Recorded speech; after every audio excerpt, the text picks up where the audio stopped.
60 ఏళ్ల జీవితంలో మీరు నేర్చుకున్నది ఏమిటి అంటే మీరేం చెప్తారు స్వామి? నాది, నాకు అని మనం అనుకున్నప్పుడు ప్రతివాడి దృష్టిలోనూ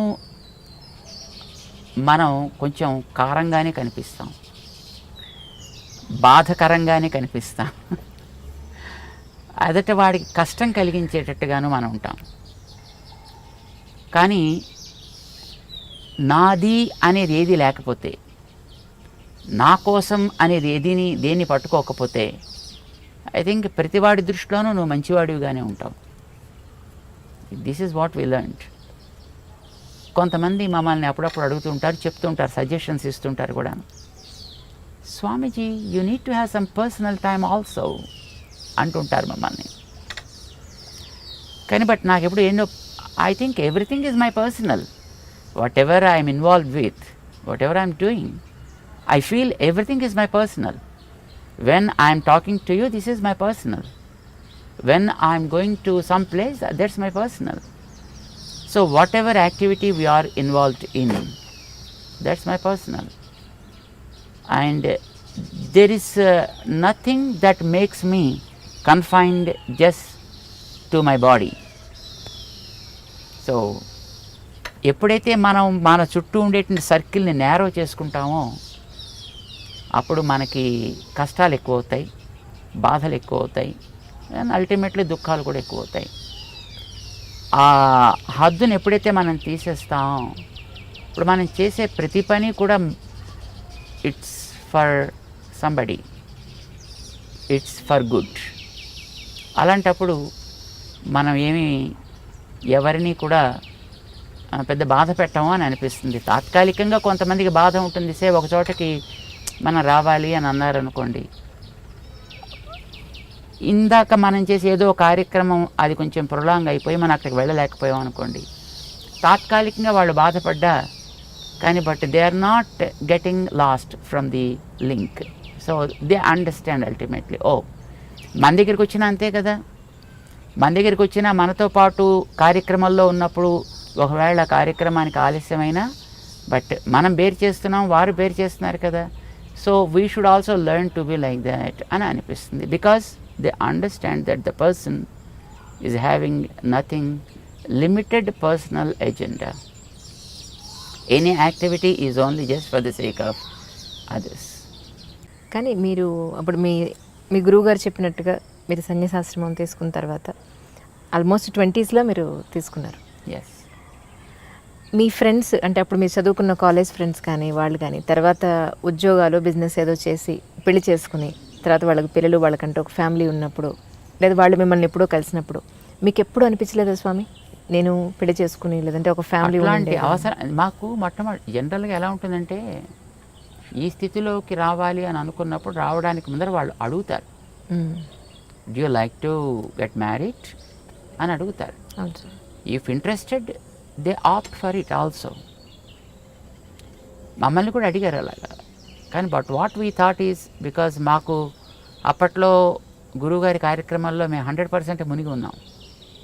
వారు చేసే కార్యక్రమాల్లో చదువు కోసం పంపించినప్పుడు చదువులో కూడా మేము అలాగే ఉన్నాం.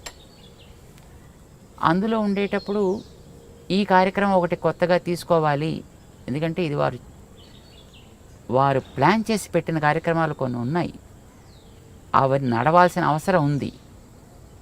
వారు మనని ఈ రకంగా తీర్చిదిద్దిన తర్వాత, అంటే when he made an instrument, that instrument should work for the person who made it. So మమ్మల్ని ఇలా తయారు చేసిన తర్వాత వారి యొక్క ఆశయం కోసం మనం ఉండాలి, చెయ్యాలి అని ఒక నిర్ణయం ఏర్పడ్డ తర్వాత they asked us, would you like to get this?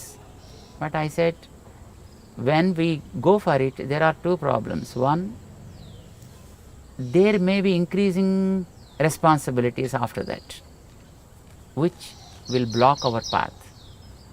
Second, అలా వెళితే అది మళ్ళీ ఇటు రావాలి అని అనుకోండి, it is again a pain to those people who come in that way. Right?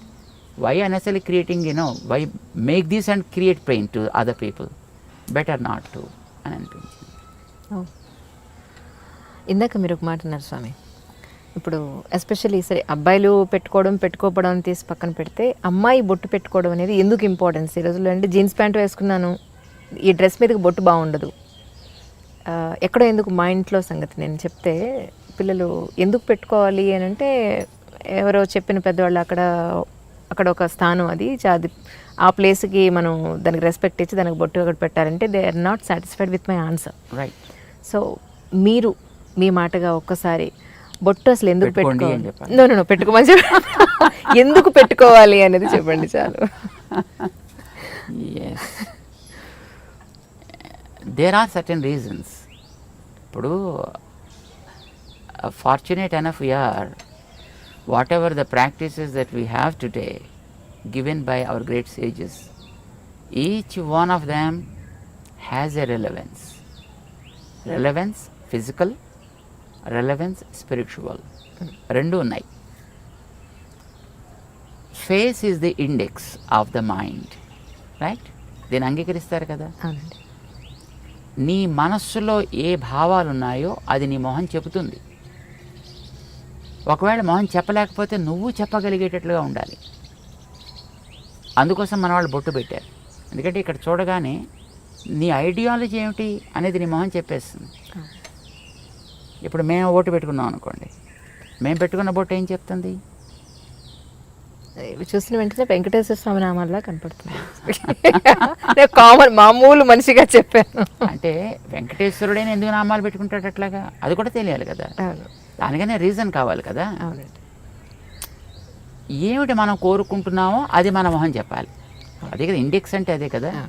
ఏది మీకు లోపల కంటెంట్ ఉంటుందో that is what the index talks about. So నీ మనస్సులో ఉండే కోరిక ఏంటి? సుఖంగా బతకాలి, శాంతంగా బతకాలి, అందరికీ ఆనందం కలిగించేట్టు బతకాలి, ఉన్న స్థాయి కంటే ఉన్నత స్థాయికి వెళ్ళగలిగేట్టుగా బతకాలి. ఎందుకంటే ఇంకేమైనా కోరికలు ఉంటాయా? అవునండి. ఏ ఫీల్డ్లో వెళ్ళినా you choose any kind of field, that's okay. But ఇవే కదా మీకు అల్టిమేట్ గోల్స్. నౌ శాంతము, ప్రశాంతము దానికి ఒక రంగు ఉంది. ఆనందము, ప్రేమ దానికి ఒక రంగు ఉంది. ప్రగతి, ప్రోగ్రెషన్ దానికి ఒక పద్ధతి ఉంది చూపించడానికి. ప్రశాంతము లేదా శాంతి తెల్ల రంగులో చూపిస్తాం. ప్రేమ, ఆనందము ఎర్ర రంగులో చూపిస్తాం. ప్రగతి అనేది గ్రాఫ్ వర్టికల్ లైన్లో చూపిస్తాము, ఆర్ గోజ్ అప్. బొట్టు అదే. మనకి ప్రశాంతత కావాలి, అది పునాది కావాలి. ఓకే.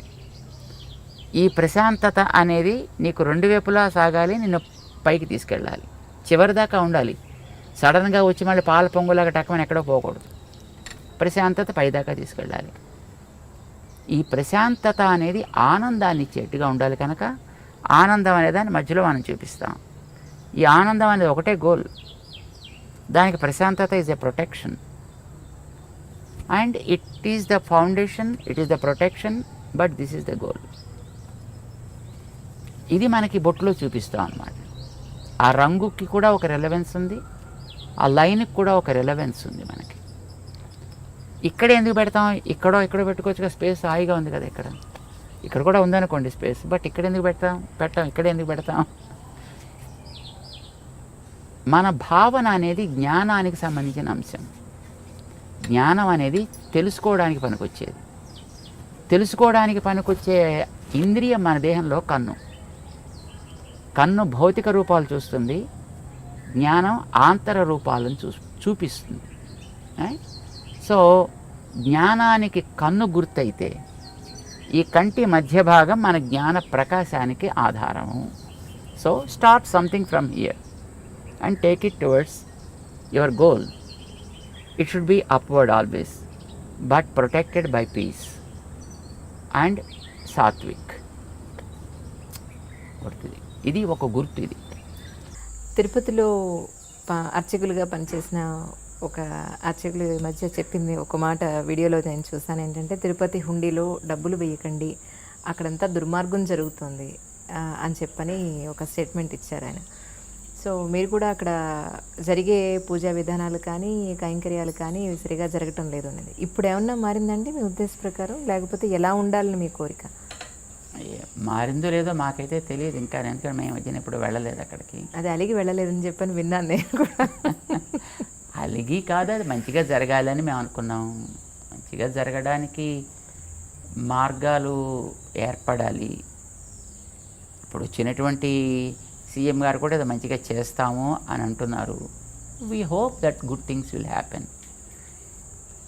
ఏదైనా ఒకటి తప్పు జరుగుతుండేటప్పుడు దాన్ని ఎంకరేజ్ చేయడం అనేటటువంటిది సరైన పద్ధతి కాదు. గతంలో వచ్చినటువంటి సమాచారాన్ని బట్టి అందులో వచ్చేటువంటి బంగారాన్ని రకరకాలుగా దారి మళ్లించి అందులో వచ్చే ధనాన్ని రకాలుగా చేసి ఇలా చేశారని మాటలు వింటున్నాం మనం. ఆ బాధతోటి ఆయన అలా చెప్పి ఉండొచ్చు ఆయన. అవునండి. ఇప్పుడు దేవుడికి అర్పించడం is not a bad thing. అర్పించద్దు అనడం అతని తాత్పర్యం కాదు. See, ఎప్పుడైనా ఒక వ్యక్తి ఒక మాట మాట్లాడాడు అని అంటే we have to take to the spirit of the word, not to the literally we have to take the word.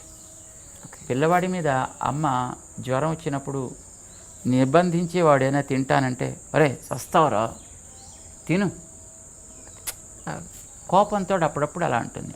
అంటే అమ్మ ఉద్దేశం ఆ పిల్లవాడి ప్రాణం పోవాలనే, తినమనే, రెండు కాదు. So spirit of the word is very very important than the words used in the particular sentence. So at any point of time it is the spirit that should be taken. పాప ఆయన చెప్పడంలో కూడా తాత్పర్యం ఏమై ఉండొచ్చు? దుర్వినియోగం అయిపోతుంది. ఇలాంటి దుర్వినియోగం అవ్వడానికి వేసే వాళ్ళందరి యొక్క శ్రద్ధ, వాళ్ళు పాప విశ్వాసంతో వాళ్ళు వేస్తున్నారు తెలియక. అంచేత దాన్ని దుర్వినియోగం అవుతోంది కనుక దుర్వినియోగం కానివ్వద్దంటే మీరు వేయకుండా ఉంటే దాంట్లో దుర్వినియోగం అయ్యే అవకాశం ఉండదు కనుక అలా వేయొద్దని ఆయన అని ఉంటాడు. బట్ అతని అల్టిమేట్ మోటివ్ ఏమిటి? దుర్వినియోగాన్ని ఆపాలి అనేటటువంటిది అతని తాత్పర్యం. So let us take that the spirit of the word, let us take that. I think probably everybody appreciates also.